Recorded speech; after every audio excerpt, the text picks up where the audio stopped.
Hello students, this is exercise number 81 of the legal dictations and these are the in-text new words and phrases of this exercise.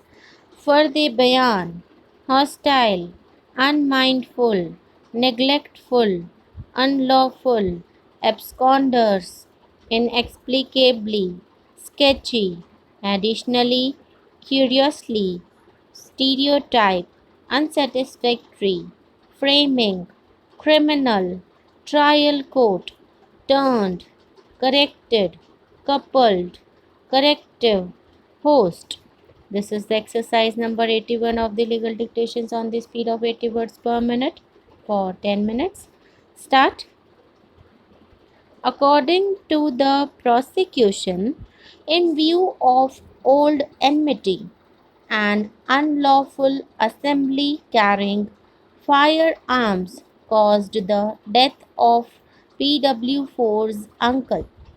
The prosecution case is based on the Fardhe Bayan of PW4. The police submitted charge sheet against 7 accused persons, of whom 5, including the appellant's father and brother, were named in the Fardhe Bayan or FIR, while the other 2 accused, including the appellant, were not so named in the Fardhe Bayan or FIR. In the charge sheet, 3 accused were shown as absconders and the rest were in custody. Later, one more accused was apprehended and he was also put on trial along with the accused who were in custody. The case of the 2 accused who remained absconding was separated and the other 5 accused were put on trial. Later on, the appellant's father died, and insofar as he was concerned, the proceedings abated. The trial continued in respect of the 4 accused, including the appellant. The trial court finally convicted all the 4 accused under Section 302 IPC and Section 27 of the Arms Act and sentenced them to rigorous imprisonment for life under Section 302 IPC and rigorous imprisonment for 1 year under Section 27 of the Arms Act. One accused died after the judgment of the trial court. The rest 3 accused, including the appellant and his brother, preferred appeals before the High Court. The appeals were dismissed. Against the judgment of the High Court, the appellant and his brother jointly filed SLP before this court. The third convict did not file any further appeal against the judgment of the High Court. The SLP, insofar as the appellant's brother, was dismissed, while the appellant was granted leave to appeal. Allowing the appeal, the court curiously, the trial court charged all the 5 accused before the appellant's father died only under Section 302 IPC without the aid of either Section 149 or Section 34 of IPC. Equally inexplicably, the trial court did not charge the accused under Section 148 IPC. Apart from Section 302 IPC, all the accused were charged under Section 27 of the Arms Act.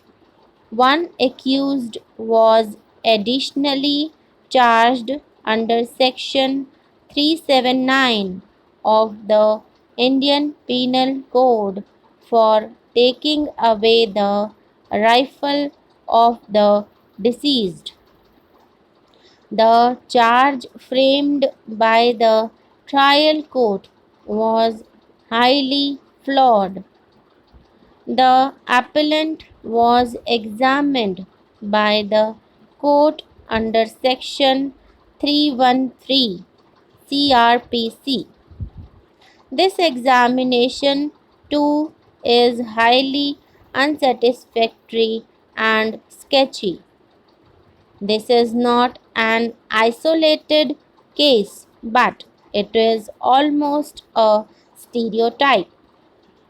In criminal trials in Bihar, no proper attention is paid to the framing of charges and the examination of the accused under Section 313 of the Code of Criminal Procedure, the two very important stages in a criminal trial.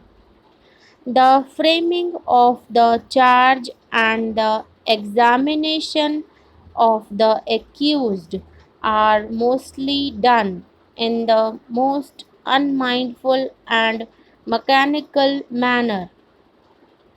The Patna High Court should take note of the neglectful way in which some of the courts in the state appears to be conducting trials of serious offences and take appropriate corrective steps.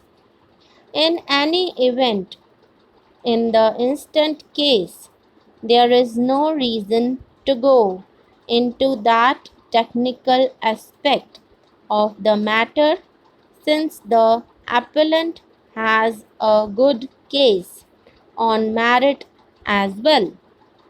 The prosecution examined 8 witnesses in support of its case.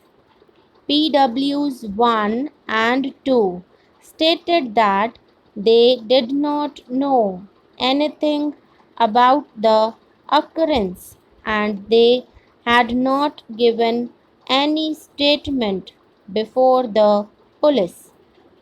They were declared hostile.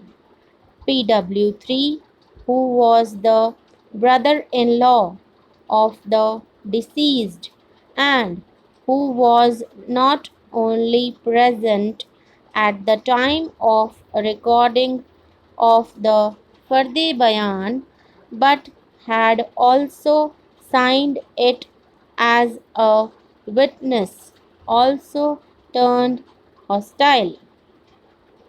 In cross examination, he also said that his brother in law had enmity with a large number of people. PW4 and PW6 are the two eyewitnesses.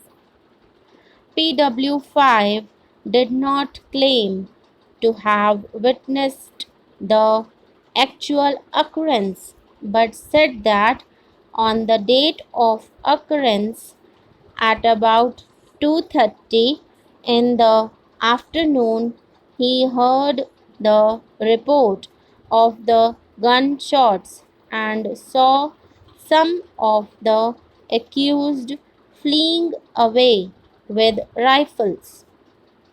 In view of the evidences of PWs 4, 6, and 5, coupled with the medical evidence, there is no room for doubt that the deceased was killed in the manner as stated by the prosecution. But the question is whether or not the appellant was one of the accused for taking part in the commission of the offense committed by them.